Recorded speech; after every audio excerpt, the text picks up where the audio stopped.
So we're doing top 10 interview questions according to Jack GPT.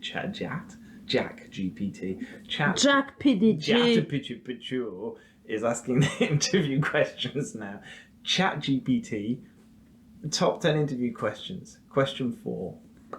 Yeah. Can you describe a challenge you faced and how you handled it?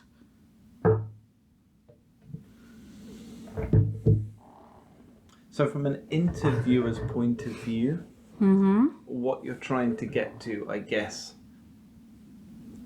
is you're hopefully looking for some similarities between some of the things they've done in the past and some of the things they're likely to face in your business. So you're trying to see, I don't know, like you have a complex network of stakeholders, a load of ambiguous requirements. Have they ever done anything similar to that, or are they going to come up against something new and just fall flat on their face and not be able to do it? So I get that, but that specific wording and that specific question is way too open-ended, and there's much better ways to understand that than just saying, tell me if you can do the job. Yeah, and also you sort of... It feels a little bit weird to have a very clear set of challenges in mind regarding the job for which you are interviewing candidates and hoping that those people will magically tap into exactly the same challenges. Because, well, essentially when you change jobs, it's rarely to be able to do the same thing. It's because you want to progress in your career. So you're unlikely to have faced the challenges they have. You might have faced other ones. And I think if you're either going to ask something that happened, you've just made up on the fly, Yeah. or you're going to ask something that happens all the time every day. And if it happens all the time every day, Is it still a challenge? As a candidate, I want to know, why haven't you fixed that? Well, yeah. As a business, it's like, if this is happening to you all the time. So I'm quite a fan of scenario. Changing jobs is how they're fixing it. I'm quite a fan of scenario-based questions. I prefer that. Here's a scenario, and then talk through it, and then he can say, because that lets you then plug into experience and say, okay, so how do you manage the fact you've got 5 different stakeholders with 5 different sorts of streams of work they need doing, and you've got to manage them arguing between themselves and you as to who has priority.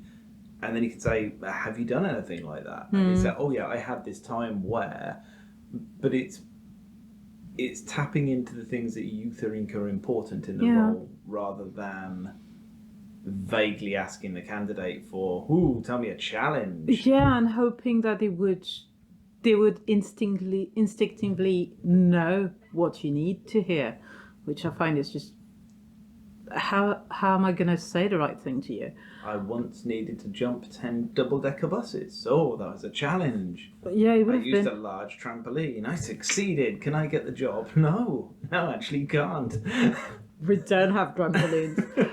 Not in the crystal glass factory. No, I find that question is, either people should give you you're saying, a clear scenario, or they should just get rid of the question.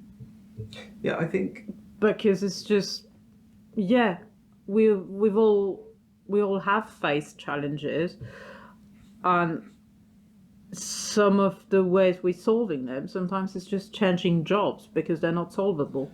and I think maybe reframe. Is it acceptable as an answer? I think reframe, that comes back to strengths and weaknesses.